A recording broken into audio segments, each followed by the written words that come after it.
Welcome to అప్టెక్ jobs. నా పేరు సైదులు. మనము తెలంగాణలో వెలువడినటువంటి డిఎస్సి నోటిఫికేషన్లో చూసినట్టయితే సిలబస్ పరంగా విద్యా దృక్పథాలు అనే సబ్జెక్ట్కి సంబంధించి విద్యా దృక్పథాలు అనే సబ్జెక్ట్లో నూతన అంశాలు ఏ విధంగా చేర్చబడ్డాయి, ఏ అంశాలు నూతనంగా చేర్చారు, పాత సంబంధించిన అంశాలు ఏమి ఉన్నాయి, ఈ నూతన అంశాలను ఎక్కడి నుండి చదవాలి, ఎక్కడ ఏ పుస్తకంలో ఎక్కువగా ఈ నూతన అంశాల విశ్లేషణ ఉంటుంది, ఏ టాపిక్లో కొత్త అంశాలు చేర్చడం జరిగింది, ఎన్ని యూనిట్లు ఇవ్వడం జరిగింది అనేది కాక చూసినట్టయితే ఈరోజు అప్టెక్ జాబ్ ద్వారా మీ ముందుకు మీ సైదుల్ సార్ రావడం జరుగుతుంది. విద్యా దృక్పథాలకు సంబంధించి నూతన విషయాలపైన విశ్లేషణ చేద్దాం.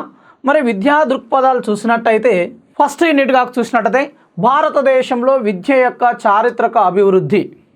భారతదేశంలో విద్య అనేది ఎలా అభివృద్ధి చెందినది అనేది చూస్తే ప్రాచీన కాలం నుండి అంటే చరిత్ర తెలియని నాటి నుండి నేటి వరకు విద్యకు సంబంధించి ఎలాంటి మార్పులు జరిగాయి అనేది ఫస్ట్ యూనిట్ అండి.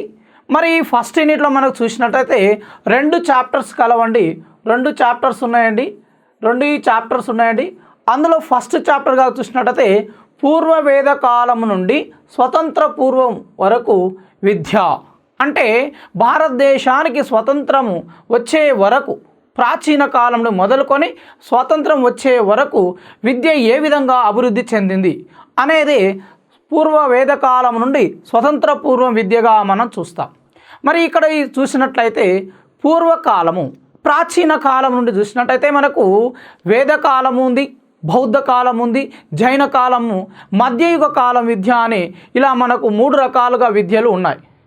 ఇక్కడ విద్యలుగా చూసినట్టయితే వేదకాలంలో విద్య ఏ విధంగా ప్రారంభమైనది, వేదకాలంలో ఎలాంటి విద్యా ప్రవేశాలు జరుగుతాయి, విద్యా ప్రవేశము ఏ వయసులో ఎంత నిర్ణయించడం జరుగుతుంది, ప్రవేశ సమయంలో పలికించే వాక్యాలేంటివి, విద్య ముగింపు సమయంలో చేసే ఉత్సవాలేంటివని ఇలా వేదకాలము కానీ, బౌద్ధ కాలము కానీ, జైన కాలము, మధ్యయుగ కాలంలో కానీ వివిధ రకాలుగా మనము ప్రవేశాల వయసు, ప్రవేశాల ఉత్సవాలు, ప్రవేశాల యొక్క ముగింపు సమయాలు, తర్వాతకి చూసినట్లయితే వయసుకు సంబంధించిన అంశాలు, పాఠశాలలు, వివిధ అంశాలన్నిటిని కూడా మనము పూర్వ వేద కాలం నుండి చూసినట్టయితే స్వతంత్ర పూర్వం వరకు అంటే భారతదేశానికి స్వాతంత్రం వచ్చిన నాటికి వరకు చూద్దాం. ఇక్కడ కాక చూసినట్టయితే ఇక్కడ వేదకాల విద్య, బౌద్ధ కాల విద్య, జైన కాల విద్య మరియు మధ్యయుగ కాల విద్య అని ఇలా 4 రకాలుగా ఇక్కడ మనం చూస్తాం. ఇక్కడ చూసినట్టయితే పాత సిలబస్ ప్రకారం గతసారి విద్యా దృక్పథాలలో ఇచ్చిన ప్రశ్నలను ఆధారంగా చూసినట్లయితే ఈ 4 అంశాల మీద ఒక బిట్ రావడానికి అవకాశము ఉన్నది, అంటే ఒక క్వశ్చన్ రావడానికి అవకాశం ఉన్నది. కాబట్టి ఇక్కడ ఈ 4 అంశాలు చూసినట్లయితే మనము ఈజీగా ఒక బిట్ చేయడానికి అవకాశం ఉంటుంది. నెక్స్ట్ ఇందులో 2వ టాపిక్గా చూసినట్లయితే స్వాతంత్ర పూర్వం మరియు స్వాతంత్రం అనంతరము విద్యా కమిషన్లు, కమిటీలు. అంటే భారతదేశానికి స్వాతంత్రం పూర్వం అంటే ఇక్కడ చూసినట్టయితే బ్రిటిష్ వారు రాక నుండి నేటి వరకు బ్రిటిష్ వారు భారతదేశానికి ఎప్పుడు వచ్చారు? 1498 నుండి 98లో వాస్కో డి గామా అనే సముద్ర నావికుడు భారతదేశానికి సముద్ర మార్గం కనుగొనడంతో బ్రిటిష్ వారు అంటే పోర్చుగీస్ వారు భారతదేశానికి రావడం జరిగింది. అలా వచ్చిన మొత్తాన్ని స్వాతంత్ర పూర్వం అంటాం. తర్వాతకి స్వాతంత్రం వచ్చిన తర్వాతకి ఏ విధంగా జరిగిందో స్వాతంత్రము అనంతరము విద్యగా మనం చూస్తాం. ఇక్కడ స్వాతంత్రం పూర్వం విద్య అంటే ఏంటి? స్వాతంత్ర పూర్వంగా చూసినట్టయితే ఇక్కడ మనకి 1498 నుండి 1947 ఆగస్టు 15వ తారీఖు వరకు స్వాతంత్రం పూర్వం విద్యగా మనం చూస్తాము. అంటే బ్రిటిష్ వారు భారతదేశంలో విద్యాభివృద్ధి కోసం ఎలా చేశారని చూసినట్టయితే మనకి ఇక్కడ స్వాతంత్రం పూర్వం 3 రకాల విద్యా విధానాలు చూస్తాం. భారతదేశానికి క్రైస్తవ మిషనరీలు విద్యా అభివృద్ధి కోసం కృషి చేయడం జరిగింది. కాబట్టి దానిని ఆధునిక క్రైస్తవ మిషనరీల కాలం విద్య అంటాం. అంటే 1498 నుండి 1600 సంవత్సరం వరకు ఆధునిక క్రైస్తవ మిషనరీల కాలం విద్య. అంటే భారతదేశానికి పోర్చుగీసు వారు, డచ్చి వారు, ఫ్రెంచి వారు, ఆంగ్లేయులు, డెన్నిస్ వారు, వివిధ రకాల యూరోపియన్లు వచ్చి క్రైస్తవ మిషన్లు, రోమన్ క్యాథలిక్ మిషన్లు స్థాపించి విద్యను అభివృద్ధి చేశారు. కాబట్టి ఆ క్రైస్తవ మిషనరీలు విద్యను అభివృద్ధి చేశాయి కాబట్టి వీటిని క్రైస్తవ మిషనరీల కాలం విద్యగా మనం చూడడం జరుగుతుంది. అందుకని ఈ కాలాన్ని క్రైస్తవ మిషనరీల కాలం అని పేర్కొన్నాం. తర్వాతకి 1600 సంవత్సరంలో ఈస్ట్ ఇండియా కంపెనీ చేతిలోకి భారతదేశం వెళ్ళిపోవడం జరుగుతుంది. 1600 సంవత్సరం నుండి 1857 వరకు భారతదేశాన్ని ఈస్ట్ ఇండియా కంపెనీ పరిపాలిస్తుంది. కాబట్టి ఈస్ట్ ఇండియా కంపెనీ ఆధ్వర్యంలో భారతదేశానికి సంబంధించి భారతదేశ విద్యాభివృద్ధికి ఎలాంటి ప్రణాళికలు చేశారో దాన్ని ఈస్ట్ ఇండియా కంపెనీ విద్యగా మనం చూస్తాం. అందులో చూసినట్టయితే మొట్టమొదటిసారిగా భారతదేశ విద్యాభివృద్ధికి ఆద్యుడైనటువంటి వ్యక్తి చార్లెస్ గ్రాంట్ ప్రతిపాదనలుగా చూస్తాము. 1773లో చార్లెస్ గ్రాంట్ కొన్ని ప్రతిపాదనలు చేయడం జరుగుతుంది. దీన్నే చార్లెస్ గ్రాంట్ ప్రతిపాదనలు అంటాం. మరి చార్లెస్ గ్రాంట్ ప్రతిపాదనల తర్వాతకి ఇతని ప్రతిపాదనల ఆధారంగా ఏమొస్తుంది? చార్టర్ చట్టం రావడం జరుగుతుంది. 1813లో చార్టర్ చట్టం వస్తుంది.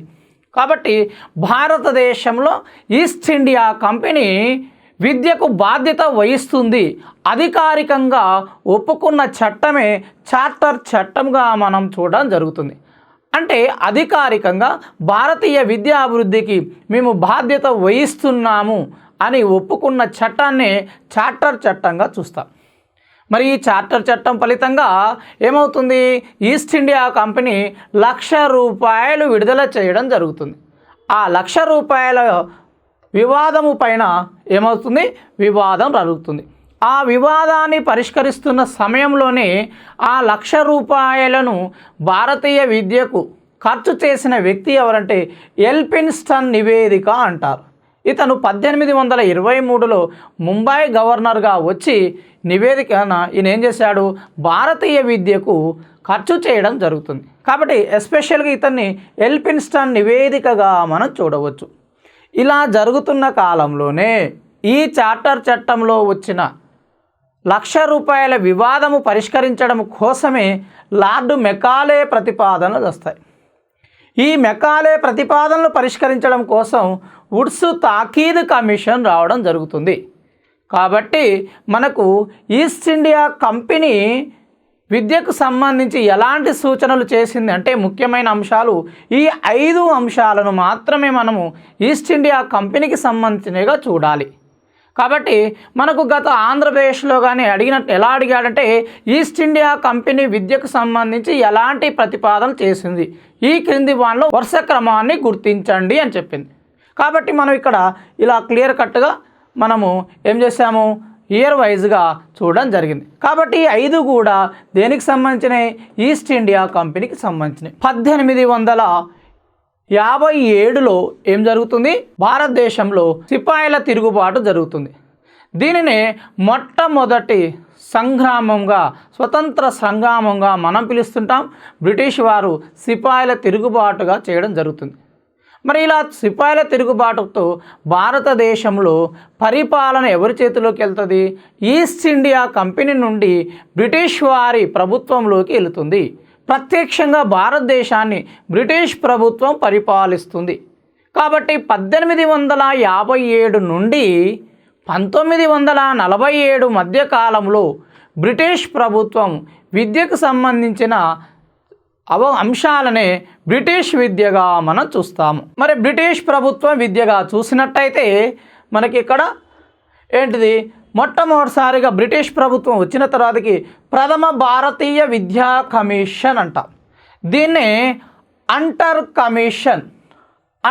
కమిషన్గా పేర్కొంటారు.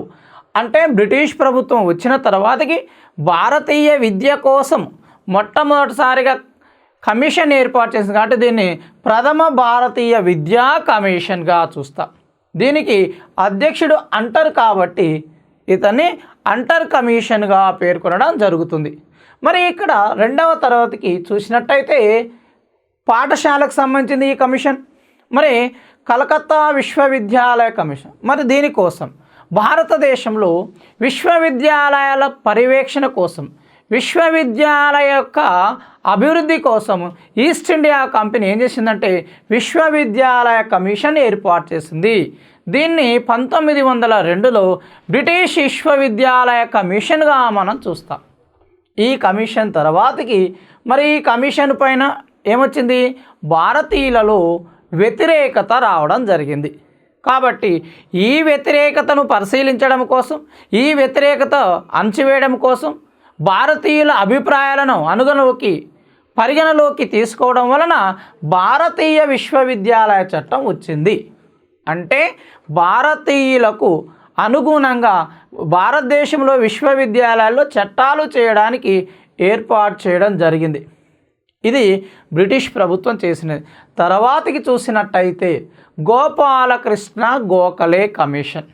ఈ గోపాలకృష్ణ గోఖలే 1911 ఈయన ఏం చేస్తాడు, ఆంగ్లో ఇండియన్ పార్లమెంట్లో అంటే బ్రిటిష్ పార్లమెంట్లో భారతీయులకు ఉచిత విద్య కావాలి, భారతీయుల విద్యాభివృద్ధి కృషి చేయాలి అని విద్యకు సంబంధించి కొన్ని ప్రతిపాదనలు చేయడం జరుగుతుంది. ఆ ప్రతిపాదనలను ఏమన్నాడు, గోపాలకృష్ణ గోఖలే ప్రతిపాదనలుగా మనం పేర్కొంటాం. కాబట్టి ఇతని ప్రతిపాదనలన్నీ చూసినట్టయితే ఉచిత నిర్బంధ విద్య తప్ప మిగతా అంశాలన్నిటిని కూడా అమలు చేయడం జరిగింది. కాబట్టి దీన్ని అమలు చేసాడు. కాబట్టి ఇక్కడ నుండి గోపాలకృష్ణ గోఖలే ప్రతిపాదనలుగా మనం చూస్తున్నాం. తర్వాతకి చూసినట్టయితే బ్రిటిష్ ప్రభుత్వం నూతన విద్యా విధానం తీసుకురావడం జరిగింది. అంటే భారతదేశంలో ఉన్న విద్యా విధానాన్ని మార్చడం కోసం మొట్టమొదటిసారిగా నూతన విద్యా విధానాన్ని ఏర్పాటు చేసింది. కాబట్టి దీన్నే బ్రిటిష్ ప్రభుత్వ నూతన విద్యా విధానం 1913గా మనం చూస్తాం. తర్వాతి కమిషన్ చూసినట్టయితే కలకత్తా విశ్వవిద్యాలయ కమిషన్. కేవలము కలకత్తా విశ్వవిద్యాలయంలో ఏర్పడిన సమస్యలను పరిష్కరించడం కోసమే ఇది ఏర్పాటు చేశారు. కాబట్టి దీన్ని కలకత్తా విశ్వవిద్యాలయ కమిషన్ అన్న, మైకేల్ సాండ్లర్ కమిషన్ అన్న ఒకటిగా మనం చూస్తాం. కాబట్టి కలకత్తా విశ్వవిద్యాలయ కమిషన్ అయిపోయింది. తర్వాతకి హర్టాగ్ కమిషన్ 1929లో హర్టాగ్ అనే వ్యక్తి ఆధ్వర్యంలో ఏర్పాటు చేయడం జరిగింది. మరి ఈ హర్టాగ్ కమిషన్ అనేది ఏ కమిషన్లో ఉప కమిటీగా మనం చెప్పవచ్చు. మనకు లాస్ట్ టైం ఆంధ్రప్రదేశ్లో కూడా అడిగాడు. హర్టాగ్ కమిషన్ అనేది డైరెక్ట్ కమిషన్ కాదండి, సైమన్ కమిషన్లో ఉప కమిషన్గా ఇది హర్టాగ్ కమిషన్ ఏర్పడడం జరిగింది. హర్టాగ్ కమిషన్ తర్వాతకి హబర్ట్ హుడ్ కమిషన్ 1937లో హబర్ట్ హుడ్ కమిషన్ రావడం జరిగింది.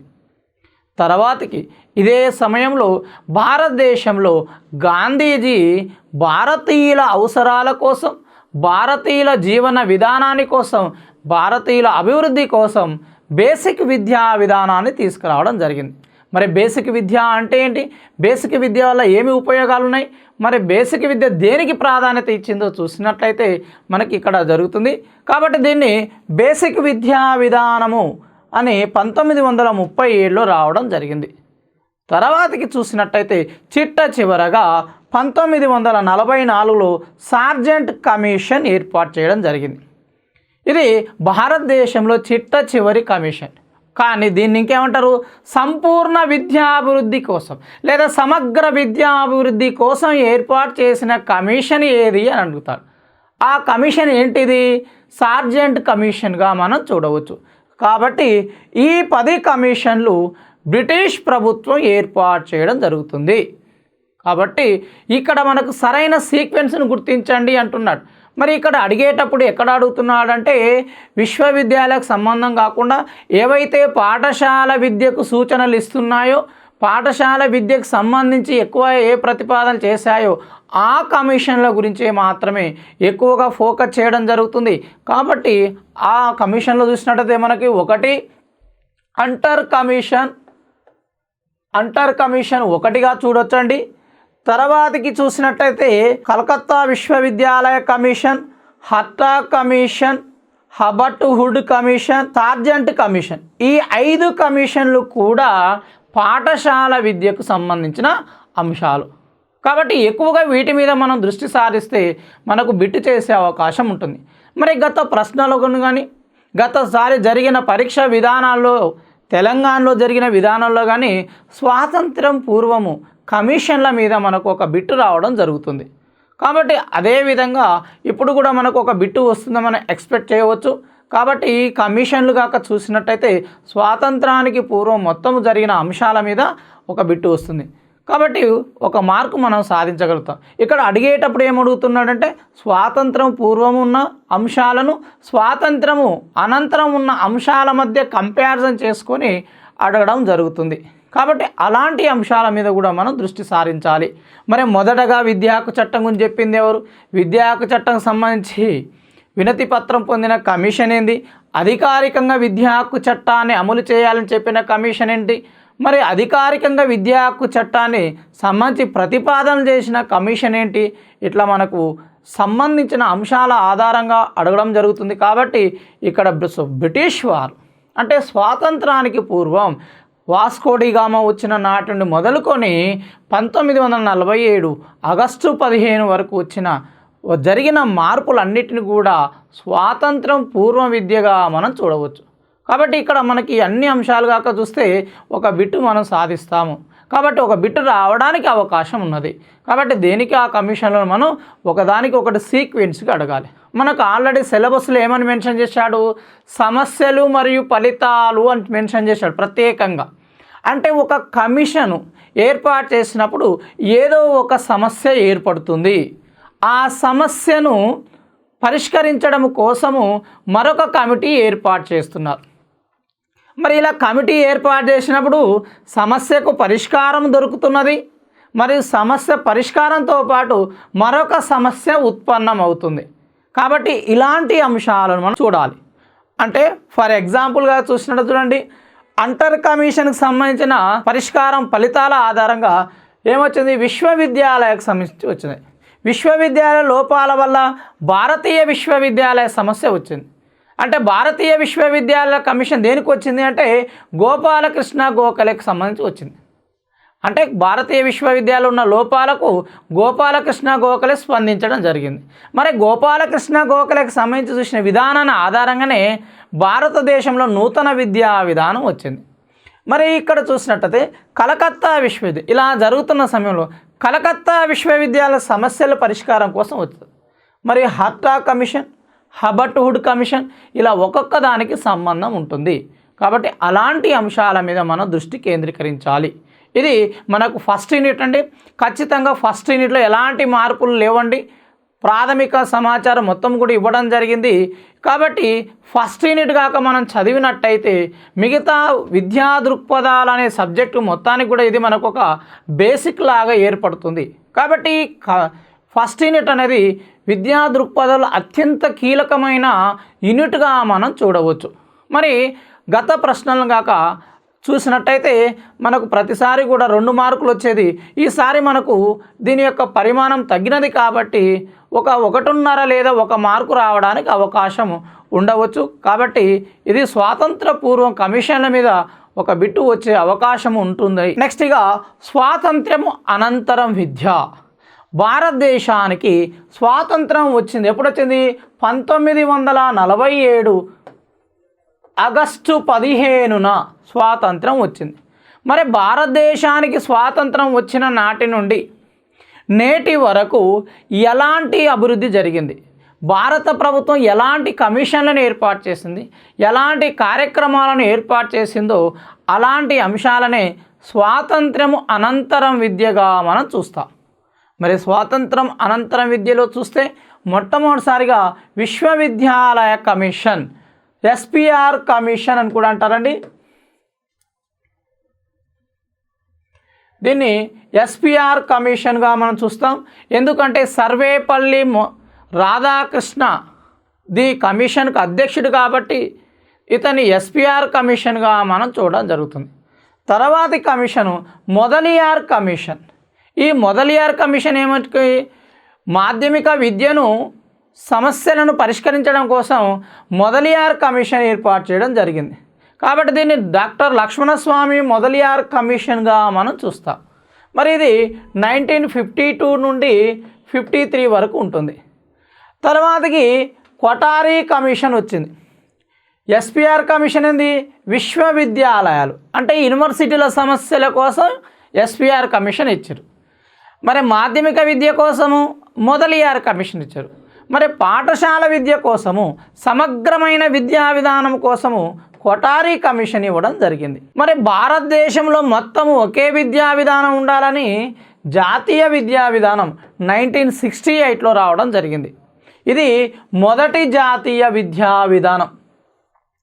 మనకు జాతీయ విద్యా విధానాలు చూసినట్టయితే 2020 నాటికి 3 జాతీయ విద్యా విధానాలు వచ్చినాయండి. ఒకటి 1968 మొదటిది, రెండవది కాక చూసినట్టు 1986 అండి, మూడవది కాక చూసినట్టయితే 2020 వచ్చినాయి. ఈ 3 జాతీయ విద్యా విధానాలు రావడం జరిగింది. కాబట్టి కొఠారి కమిషన్ సూచనలకు అనుగుణంగా ఎన్నవ జాతీయ విద్యా విధానం వచ్చినది అని అడగవచ్చు. కాబట్టి మొదటి జాతీయ విద్యా విధానం. తర్వాతకి ఈశ్వర్ భాయ్ పటేల్ కమిషన్. మరి ఈశ్వర్ భాయ్ పటేల్ కమిషన్ ఎందుకు వచ్చిందంటే 1977 వరకు కూడా భారతదేశంలో ఒకే ఒక రాజకీయ పార్టీ పరిపాలించడం జరిగింది. మొట్టమొదటిసారిగా కాంగ్రెసేతర ప్రభుత్వం రావడం జరిగింది. ఆ కాంగ్రెసేతర ప్రభుత్వం వచ్చిన తర్వాతకి ఇప్పటి వరకు జరిగిన విద్యా విధానాలను మరి విద్యకు సంబంధించిన కరికులములను పరిశీలించడం కోసమే ఈశ్వర్ భాయ్ పటేల్ కమిషన్ రావడం జరిగింది. కాబట్టి ఈశ్వర్ భాయ్ పటేల్ కమిషన్ అంటాం. మనం ఈశ్వర్ భాయ్ అనగానే SUPW గుర్తుంచుకోండి. SUPW అంటే ఈశ్వర్ భాయ్ పటేల్ అంటాం. ఈ విధంగా మనము ఈశ్వర్ భాయ్ పటేల్ కమిషన్ రావడం. Next Malcolm Adiseshiah commission. Malcolm Adiseshiah commission ఏమొచ్చిందంటే వృత్తి విద్యకు సంబంధించి వొకేషనల్ ఎడ్యుకేషన్కి సంబంధించి కమిషన్ ఏర్పాటు చేయడం జరిగింది. దీన్నే మాల్కమ్ ఆదిశేషయ్య కమిషన్ అంటాం. మనకు చూడండి 1948లో విశ్వవిద్యాలయం గురించి వచ్చింది, 1952-53లో మాధ్యమిక విద్య గురించి వచ్చింది, 64-66లో ప్రాథమిక విద్య గురించి వచ్చింది. తర్వాతకి ఆదిశేషయ్య కమిటీ 1979, 77, 78లో రావడం జరిగింది. ఇది వొకేషనల్ ఎడ్యుకేషన్కి సంబంధించి. రెండవ జాతీయ విద్యా విధానం రావడం జరిగింది. ఇది ఎన్నవదంటే రెండవ జాతీయ విద్యా విధానం. మరి రెండవ జాతీయ విద్యా విధానం యొక్క ముఖ్య అంశం ఏంటంటే 21వ దశాబ్దంలో వచ్చే సవాళ్ళను ఎదుర్కొనే విధంగా విద్యా విధానాన్ని రూపొందించడం. అంటే 21వ శతాబ్దంలో కొన్ని విద్యకు సంబంధించి సవాళ్ళు వస్తుంటాయి. అలాంటి సవాళ్ళను ముందే ఎదుర్కొనే విధంగా విద్యా విధానాన్ని తయారు చేస్తున్నామని అప్పటి ప్రధానమంత్రి రాజీవ్ గాంధీ ప్రకటనతో ఈ విద్యా విధానం వచ్చింది. కాబట్టి దీన్ని రెండవ జాతీయ విద్యా విధానంగా మనం చూస్తాం. తర్వాతకి చూసినట్టది ఈ జాతీయ విద్యా విధానం యొక్క పనితీరును, ఈ జాతీయ విద్యా విధానం యొక్క అంశాలను పరిశీలించడం కోసము రామ్మూర్తి కమిషన్ రావడం జరిగింది. నెక్స్ట్ రామ్మూర్తి కమిషన్ సూచనలను పర్యవేక్షించుటకు జనార్దన్ రెడ్డి కమిషన్ రావడం జరిగింది. మరి ఇలా వచ్చిన తర్వాతకి మరి ఈ జాతీయ విద్యా విధానాన్ని సవరించిన జాతీయ విద్యా విధానము అంటాం. ఎందుకు అంటే జాతీయ విద్యా విధానం 1986లో జాతీయ విద్యా విధానాన్ని ప్రవేశపెట్టినది ఎవరంటే పివి నరసింహారావు. అప్పుడు ఆయన కేంద్ర విద్యాశాఖ మంత్రిగా ఉండి నూతన జాతీయ విద్యా విధానాన్ని ప్రవేశపెట్టాడు. మరి ఆయన తర్వాతి కాలంలో ప్రధానమంత్రి అయింది కాబట్టి ఆ విద్యా విధానంలో అంశాలు ఎంతవరకు సాధించబడ్డాయి, ఇంకా ఎంతవరకు సాధించకుండా మిగిలి ఉన్నాయి అనే అంశాలను వేరు చేస్తూ మిగిలిపోయిన అంశాలను సాధించడం కోసము ఏర్పాటు చేసిన కమిషనే సవరించిన జాతీయ విద్యా విధానంగా మనం చూస్తాం. కాబట్టి ఇది సవరించిన జాతీయ విద్యా విధానం. దీన్ని పివి నరసింహారావు విద్యా విధానం అని కూడా అంటాం. పివి నరసింహారావు విద్యా విధానం అంటే 1992. తర్వాతకి ఇలా సవరించిన అంశాలను ఒక కార్యాచరణాత్మకంగా ఒక కార్యక్రమంగా ఏర్పాటు చేశారు. దీన్నే పిఓఏ అంటాం, ప్రోగ్రామ్ ఆఫ్ యాక్షన్ ప్లాన్గా ఏర్పాటు చేశారు వీటిని. తర్వాతకి చూసినట్టయితే పుస్తకాల బరువు, పాఠశాలలో పిల్లల బరువు కంటే పుస్తకాల బరువు ఎక్కువగా ఉంది అనే అంశము పైన ఏర్పాటు చేసిన commission Yashpal committee. Next Yashpal committee తర్వాతకి మనకు అనేక రకాల కమిటీలు వచ్చాయండి. ఆ కమిటీలతో పాటు ముఖ్యంగా మనకు చూసినట్టయితే ఎన్ఈపి 2020లో మనకి ఎన్ఈపి రావడం జరిగింది. ఇది చివరిగా 3వ జాతీయ విద్యా విధానం అండి ఎన్ఈపి. మరి ఎన్ఈపి గురించి కూడా మనం చూడవలసి ఉంటుంది. ఈ విధంగా ఇన్ని కమిషన్గా చూసినట్టయితే ఇవన్నీ మనకు స్వాతంత్రం అనంతరం. కాబట్టి ఈ స్వాతంత్రము అనంతరం ఉన్న కమిషన్ల మీద ఒక బిట్టు రావడానికి అవకాశం ఎక్కువగా ఉన్నది. మరి ఇక్కడ కూడా ఎలా చదవాలి అంటే ఎక్కువగా పాఠశాల విద్య కాబట్టి పాఠశాల విద్యకు సంబంధించిన కమిషన్ల మీద మనం ఎక్కువగా దృష్టి పెడితే ఎక్కువగా బిట్ చేయడానికి అవకాశం ఉంటుంది. ఉన్న తక్కువ సమయంలో మనము ఏ అంశాల మీదే ఎక్కువగా దృష్టి పెట్టాలి, ఏ అంశాల మీద ఎక్కువగా దృష్టి పెట్టకూడదనే చూసినట్టయితే స్కూల్ ఎడ్యుకేషన్ సంబంధించి ఎక్కువగా మనం దృష్టిని సారిస్తే ఒక బిట్ చేయడానికి అవకాశం.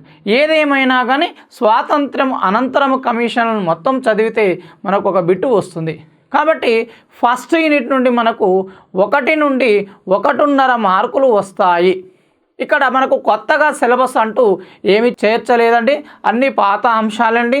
మరి ఈ యూనిట్లో మనం కొత్తగా చదువుకునేది ఏంటంటే ఎన్ఈపి 2020 గురించి మాత్రమే మనము కొత్తగా చదువుకోవడం జరుగుతుంది. కాబట్టి ఎక్కువగా దీని మీద కూడా మనం ఒకటే వచ్చే బిట్ కాబట్టి ఈ ఎన్ఈపిలో ఏమి అంశాలు ఉన్నాయి, ఈ ఎన్ఈపి యొక్క ముఖ్య ఉద్దేశం ఏంటి, ఎన్ఈపి యొక్క చైర్పర్సన్ ఎవరు, ఎన్ఈపి యొక్క నినాదం ఏంటి, ఎన్ఈపికి సంబంధించి ఏ విధంగా ఏర్పడింది అనేది కాక చూస్తే ఎన్ఈపిలో ఎలాంటి మార్పులు జరిగాయి అంశాల మీద దృష్టి పెట్టినట్లయితే మనకు ఎక్కువగా దీని మీద ఫోకస్ చేస్తే బిట్టు చేయడానికి అవకాశం ఉంటుంది. కాబట్టి కొత్త సిలబస్ మరియు ఫస్ట్ టైం మనం ఎగ్జామ్ రాస్తున్నాం కాబట్టి దీని మీద డిఎస్సిలో ఎక్కువగా దీని మీద ముఖ్యమైన అంశాలను చూడండి. అందులో చూస్తే మనకు దీక్షా వ్యాపు, తర్వాతకి ప్రాష్క, తర్వాతకి పారక్, ఇలాంటి కొన్ని అంశాలు ఉన్నాయి. ఆ అంశాల మీద మనం దృష్టి పెట్టండి. మరి ప్రాచీన భాషలు ఏంటివి, ఆధునికమైన భాషలు ఏంటివి, ఎలా నేర్చుకోవాలి అనేవి పాఠశాల విద్య అంటే ప్రీ ప్రైమరీ పాఠశాల నుండి హై స్కూల్ యూనివర్సిటీ వరకు అన్ని అంశాల్లో మార్పులు చేసింది. కాబట్టి ఆ మార్పులు చేసిన అంశాలను మనం ఎక్కువగా ఐడెంటిఫై చేసి మనం షార్ట్కట్ నోట్స్గా చూస్తే ఇది ఈజీగా మనం బిట్ చేయగలుగుతాం. కాబట్టి ఎన్ఈపి మీద మనం ఎక్కువగా దృష్టి పెడితే ఈ టాపిక్లో ఆ బిట్ చేయడానికి అవకాశం ఉంటుందని చూస్తున్నాం. మరి నెక్స్ట్ ఇక సెకండ్ యూనిట్ కాక చూద్దాం. సెకండ్ యూనిట్గా చూసినట్లయితే విద్య యొక్క తాత్విక కొలతలు. దీన్ని మనము ఫిలాసఫీగా మనం చూడవచ్చు. అంటే బీఈడీలో కానీ డిఈడీలో కానీ ఫిలాసఫీకి సంబంధించిన చాప్టర్లు అండి. మరి ఇక్కడ చూసినట్టయితే మనకు సాధారణంగా లాస్ట్ టైం ఫిలాసఫీ లేకుండే, కొత్తగా ఈసారి ఫిలాసఫీ ఇవ్వడం జరుగుతుందండి. మరి ఈ ఫిలాసఫీకి సంబంధించి చూసినట్టయితే మనకు మొత్తం కూడా 5 చాప్టర్స్ ఉన్నాయండి. 5 చాప్టర్స్ ఉన్నాయండి. ఈ 5 చాప్టర్స్లో కాక చూసినట్టయితే 2 చాప్టర్స్ ఓల్డ్ చాప్టర్స్ అండి, 2 చాప్టర్స్ న్యూ చాప్టర్స్ ఉన్నాయండి. ఇక్కడ ఫిలాసఫీలో మొత్తము సెకండ్ చాప్టర్ చూస్తున్నట్టయితే మనకి ఏంటండి మొత్తం 5 చాప్టర్స్ ఉంటాయండి. ఈ 5 చాప్టర్లలో 2 చాప్టర్లు పాత చాప్టర్లే, అంటే గతసారి ఉన్న చాప్టర్లే. కాబట్టి మిగతా 3 చాప్టర్లు మాత్రం కొత్త చాప్టర్లు అండి. మరి ఇక్కడనే మనకు ఒక ట్విస్ట్ ఉందండి. ఈ 5 చాప్టర్లలో చూసినట్టయితే ఎస్జిటి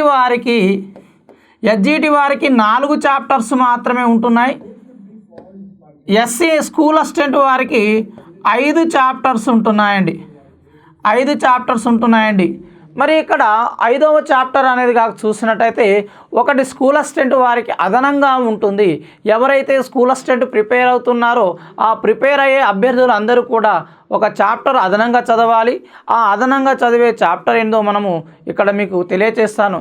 ఫస్ట్గా చూసినట్టయితే విద్యా ఉద్దేశాలు, లక్ష్యాలు, రకాలు, ధృవాలు అనేది ఇది మనకు ఓల్డ్ సిలబస్ అండి. కాబట్టి ఇది ఓల్డ్ సంబంధించింది కాబట్టి ఇందులో మనకి ఏం లేదు. విద్య అంటే ఏంది, విద్య అర్థం ఏంది, విద్య అనేది ఏ భాషా పదము, విద్య అనేది మరి ఎక్కడి నుండి ఏర్పడింది, ఈ ఆంగ్లంలో విద్యను ఏమంటారు, ఇది మరి విద్య ఎన్ని రకాలు, విద్యా ప్రక్రియలు ఏంటివి, మరి విద్యకు సంబంధించిన నిర్వచనాలను కూడా చూడాలి. ఎందుకంటే ఇవ్వలేదు, కానీ ఎందుకైనా మంచిది మనం ముందస్తుగా విద్యకు సంబంధించిన నిర్వచనాలను కూడా చూడడానికి అవకాశం ఉంటుంది. అంటే భారతీయ విద్యావేత్తలు ఎలాంటి నిర్వచనాలు ఇచ్చారు, మరియు పాశ్చాత్య విద్యావేత్తలు ఎలాంటి నిర్వచనాలు ఇచ్చారు, విద్యకు సంబంధించిన అంశాల మీద మనకి ఇక్కడ మెన్షన్ చేయకుండా దానికి రిలేటెడ్గా ఉంది కాబట్టి చదవాల్సి ఉంటుంది. ఇది ఓల్డ్ సిలబస్. నెక్స్ట్ ఇక మనకు కొత్తగా వచ్చింది చూసినట్టయితే విద్యా తత్వవేత్తలు. ఇది న్యూ సబ్జెక్ట్, కొత్తగా ఈసారి విద్యా దృక్పథాల్లో కొత్తగా చేర్చబడినటువంటి న్యూ సబ్జెక్ట్ అండి. మరి విద్యకు సంబంధించి తత్వవేత్తలు ఎవరు ఏం చెప్పారు, వారి యొక్క విద్యా విధానం ఏంటి, వారు ప్రతిపాదించిన విద్య ఎలా ఉండాలి, శిశువు అభివృద్ధికి సూచించిన అంశాలేంటి, విద్యా ప్రణాళికలేంటి, విద్యా సంబంధమైన ఉపాధ్యాయుడు ఎలా ఉండాలి, విద్యను ఎలా నిర్మాణం చేయాలి, విద్యాభివృద్ధికి ఉపయోగపడే కార్యక్రమాలేంటి అనేవి వీళ్ళు తెలియచేయడం జరిగింది. మరి అందులో కాక చూసినట్టయితే వివేకానంద, స్వామి వివేకానంద, తర్వాతకి మహాత్మా గాంధీ, బిఆర్ అంబేద్కర్, జిడ్డు కృష్ణమూర్తి, గిజ్జుబాయ్ Badheka, Rousseau, Froebel, Dewey, Montessori, వీరందరి వరకు ఎస్జిటికి సంబంధించిన వాళ్ళు. ఇక్కడ మనం స్పెషల్గా ఎస్సీ అని కానీ ఐడెంటిఫై చేసామండి. వీరితో పాటు అదనంగా మనకు స్కూల్ అసిస్టెంట్లో ఉన్నారు. అంటే ఎస్జిటిలో కాక చూసినట్టు 9 మంది ఉంటే స్కూల్ అసిస్టెంట్లో 11 మంది గురించి చదవాలి. అంటే ఈ 9 మందితో పాటు ఈ ఇద్దరిని కూడా స్కూల్ అసిస్టెంట్ వాళ్ళు చదవవలసి ఉంటుంది. స్కూల్ అసిస్టెంట్ వాళ్ళకి ఒక 2 తత్వవేత్తల గురించి అదనంగా ఇవ్వడం జరిగిందండి. అది 2 అదనంగా చదివినట్టయితే ఎస్జిటి పేపర్ చేయవచ్చు, మరి స్కూల్ అసిస్టెంట్ పేపర్ కూడా పనికి వస్తుంది. కానీ ఎస్పెషల్గా ఎస్జిటి ప్రిపేర్ అయ్యే వాళ్ళు మాత్రము ఈ ఇద్దరిని చదవాల్సిన అవసరము లేదు. మరి ఇక్కడ ఏమొస్తున్నాయి, మరి ఈ విద్యా తత్వవేత్తలు అంటే వీరి యొక్క విద్యా అర్థం, విద్యా విధానం, ప్రణాళికలు, సమర్థించిన వాదాలు, సూచించిన విధానాలు, ఇది మనం చూడాలి. అంటే ప్రతి విద్యా తత్వవేత్తకు సంబంధించి వారి విద్యకు సంబంధించి ఎలాంటి అర్థం ఇచ్చారు అనేది చూడాలి. మరి వారు సూచించిన విద్యా విధానం ఎలాంటి విద్యా విధానం ఉందనేది వారు చూడాలి. తర్వాతకి వారు సూచించిన ప్రణాళికలు ఏంటివి, తర్వాతకి సమర్థించిన వాదం ఏంటి, వారు ప్రాకృతివాదమా, భావవాదమా, ఎలాంటి వాదాన్ని, ఆదర్శవాదమా, ఇలాంటి అంశాల గురించి చూడాలి. నెక్స్ట్ సూచించిన విధానాలు. మరి ఇందులో కాక చూసినట్టయితే మనకి ఎక్కువగా ఒక 4-5 భారతీయులు ఉన్నారండి. మరి ఇక్కడ చూసినట్టయితే ఈ 4 కూడా ఎవరండి, భారతీయులు. ఈ 4 కూడా భారతీయులు. మిగతా వారు చూసినట్టయితే వీరందరూ కూడా పాశ్చాత్యులు. మరి వీరందరూ ఎవరు, పాశ్చాత్యులుగా మనం చూడవచ్చు. యూరోపియన్లు లేదా పాశ్చాత్యులుగా మనం పేర్కొంటాం. కాబట్టి ఇందులో భిన్నమైన వారు ఎవరైనా అడగడానికి అవకాశం ఉంటుంది. ఈ క్రింది వానిలో భారతీయులు కాని వారెవరు, లేదా ఈ క్రింది వానిలో భారతీయులు ఎవరు అని ఇట్లా కూడా అడుగుతుంటాడు. కాబట్టి మనం ఆ విధంగా కూడా వేరియేషన్ చేస్తూ చదువుకుంటే ఎక్కువగా కొత్తగా పెట్టారు. మరి వివిధ విద్యావేత్తలు కాబట్టి వీరి మీద బిట్టు రావడానికి అవకాశం ఉంది. మనకి ఈ సెక్షన్ నుండి ఒక క్వశ్చన్ రావడానికి అవకాశం ఉందిగా మనం చూడవచ్చు. నెక్స్ట్గా ఉపాధ్యాయులకు వృత్తిపరమైన ప్రవర్తన నియమావళి. ఇది మనకు 3వ చాప్టర్ 2వ యూనిట్లో కాక చూసినట్టయితే 3వ చాప్టర్ వృత్తిపరమైన ప్రవర్తన నియమావళి, కండక్ట్ ఆఫ్ ద కోడ్ అంటాము. ఇది మనకు సాధారణంగా చూసినట్టు దీనికి సంబంధించి మనకు గురుకుల ఎగ్జామ్లలో ఎథిక్స్ అండ్ వాల్యూస్ సబ్జెక్టులలో దీన్ని పెట్టడం జరిగింది. కాబట్టి ఇది న్యూ సిలబస్గా మనం చూడడానికి అవకాశం ఉన్నది. ఇది న్యూ సిలబస్. మరి వృత్తిపరమైన నీతి నియమావళి అనేది మనకు ఓల్డ్ సిలబస్లో ఉన్నదండి. ఉపాధ్యాయుడు అంటే ఏంది, ఉపాధ్యాయుని యొక్క నియమావళి ఎలా ఉంది, వృత్తికి సంబంధించి ఎలాంటి అంశాలు ఉన్నాయని కూడా ఇది కొంచెం ఓల్డ్ సిలబస్గానే పరిగణించవచ్చు. తర్వాత అభ్యసకుడు మరియు సమాజం పట్ల నిబద్ధత, ఇది న్యూ సిలబస్గా మనం చూడవచ్చు. అంటే మనం ఇక్కడ ఈ 3 చాప్టర్లు అంటే ఒకటవది కానీ రెండవ దాని నుండి విద్యా తత్వవేత్తలు, మూడవ అంశంలో చూసినట్టయితే ఇక్కడ ఒక బిట్ రావడానికి అవకాశం ఉన్నది. కాబట్టి 3వ చాప్టర్ నుండి ఒక క్వశ్చన్ వస్తుంది అని ఎక్స్పెక్ట్ చేయవచ్చు. కాబట్టి టోటల్గా మనకు సెకండ్ యూనిట్ నుండి ఒక క్వశ్చన్ రావడానికి అవకాశం ఉన్నది.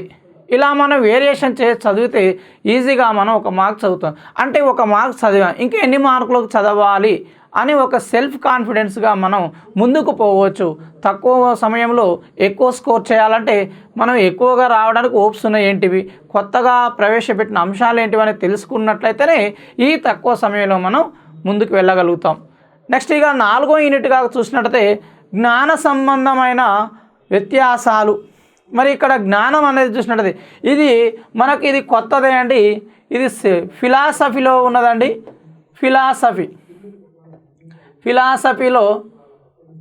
ఫిలాసఫీకి సంబంధించిందండి. జ్ఞాన సంబంధమైన అంశాలలో భేదాలు అంటే జ్ఞానానికి నైపుణ్యానికి మధ్య భేదం ఏంది, జ్ఞానం అంటే ఏంది, నైపుణ్యం అంటే ఏంది, నాలెడ్జ్ అండ్ స్కిల్స్ డిఫరెంట్ ఏంటి అనే అంశాలు తాత్విక దృక్పథంతో మనం చూడాలి.